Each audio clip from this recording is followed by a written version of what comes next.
côté de la Reuss, le tunnel ferroviaire du Gothard du 19e siècle.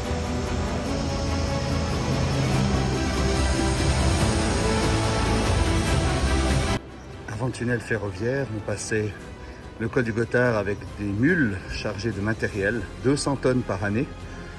Finalement, pas grand-chose quand on pense, ça fait 5 camions de 40 tonnes. Et on passait par ce pont par-dessus la Reuss, la Göschener Reuss, avec une porte, vous voyez la porte à côté de la tour, où on faisait payer des frais de douane. Et le pont existe toujours, par-dessus la Reuss.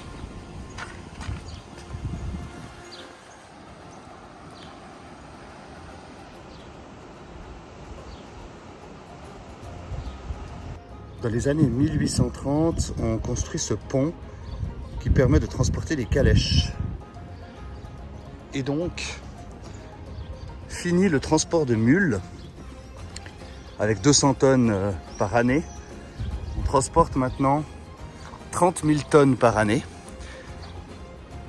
Donc, les commerçants qui faisaient le transport avec les mules au pont qui était là-bas derrière, au fond là-bas, vont perdre leur travail. Et il faut savoir que pour aller de Bâle à Milan maintenant, il faut 49 heures en calèche, transport de personnes ou en transport de marchandises.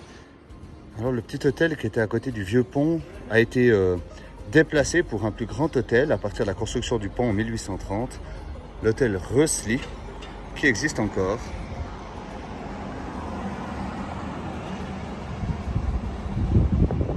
Il a fallu construire un barrage plus haut dans la vallée à 1800 mètres d'altitude pour approvisionner les voies de chemin de fer en électricité. Ce qui fait que le village de Göschenen était équipé en électricité bien plus tôt que la plupart des gens, même dans les villes.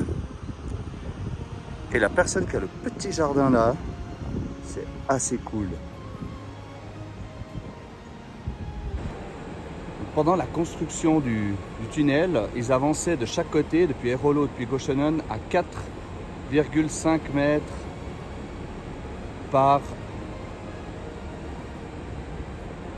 jour. 4,5 mètres par jour. Et à Airolo, ils avaient de l'eau jusqu'au genou.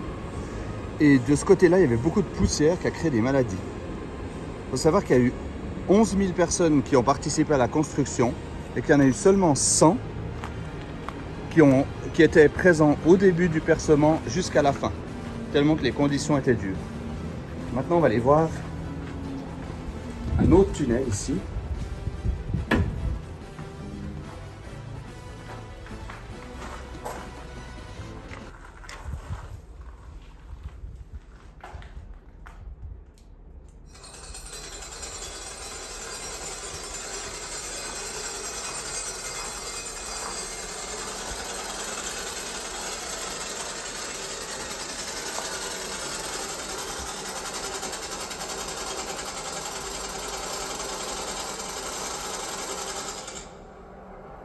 Endlich, 1 Meter tief. 1 mètre de profond.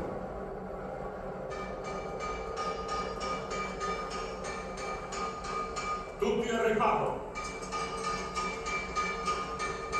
Attenzione che sta per scoppiare.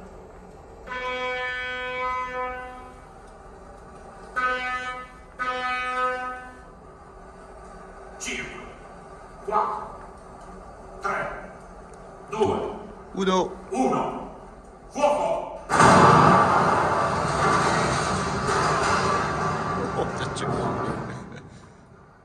J'imagine avec les enfants là. Das Bohren und Sprengen wiederholt sich 8000 Mal. Die Minüre verbrauchen 1 Million Kilogramm Dynamit und transportieren 2 Millionen Tonnen Fels aus dem Tunnel. En 1875, Göschenen doit construire son propre cimetière. Il y aura 199 personnes qui vont décéder dans la construction du tunnel du Gothard. Et il y a un monument avec Louis Favre au sommet, l'ingénieur du tunnel. Et un monument dédié à tous toutes les victimes. On va aller voir ça de près. Victimis labores.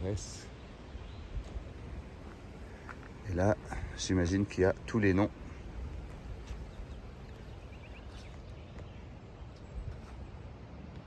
« 199 victimes qui sont notées ici sur cette plaque. »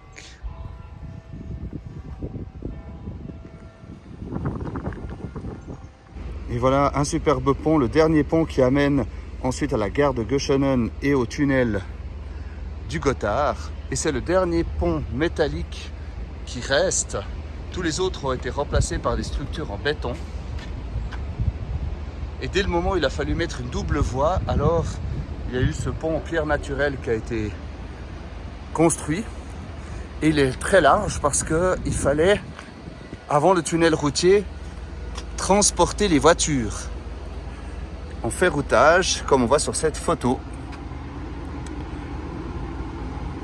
Donc on peut remarquer que les voitures sont posées sans barrière, et puis j'imagine les gens, vous allez loger ici. À savoir qu'à partir du moment où il y a ce pont, c'est plus 30 000 tonnes de matériel qui sont transportés par le Gotthard chaque année, mais 15 fois plus à partir de 1890 et jusqu'à 15 millions de tonnes en 2016 avant l'ouverture du tunnel de base. Dans les années 1880, la population de Göschenen, elle décuple. Donc 10 fois plus d'habitants, avec beaucoup d'ouvriers italiens, des ingénieurs allemands, des aubergistes, des commerçantes. Et donc ça crée des fortes tensions sociales et donc un paquet de violences dans ce petit village perdu dans la montagne. Alors ça c'est un mystère, c'est ce panneau blanc là entre les deux ponts qui n'est pas relié à quelque chose d'électrique. Panneau blanc, les panneaux en bois sur le côté. Si quelqu'un a une idée. Alors l'enjeu pour la construction du tunnel, c'était que lorsqu'ils perçaient depuis Airolo ou depuis Göschenen, il fallait qu'ils arrivent au même endroit. Donc ils ont commissionné 2 personnes indépendantes l'une de l'autre pour mesurer de chaque côté avec cet appareil la précision de la direction du percement grâce à ce tunnel et une sorte de lampe comme ça, ou enfin de lunettes. Et ils ont pu remarquer, il y a un truc là-bas, je sais pas si on peut faire la mise au point. Ouais. Et ils ont pu remarquer qu'ils avaient dévié de 33 cm sur le côté et de 5 cm en hauteur. Donc ça va. Nous voici à la gare de Göschenen, où les trains devaient s'arrêter au moins 20 minutes pour remplir le réservoir d'eau pour les locomotives à vapeur et lubrifier je ne sais pas trop quelle pièce. Et on voit que la gare n'a pas beaucoup changé, quoique. Dès que le train a commencé à fonctionner, la station d'Andermatt s'est développée. Et donc à la gare de Göschenen, de l'autre côté de la gare, les calèches se préparaient pour aller chercher les touristes et monter à Andermatt. Maintenant, au même endroit, c'est le petit train Matterhorn Gotthardbahn qui vient chercher et qui monte par là.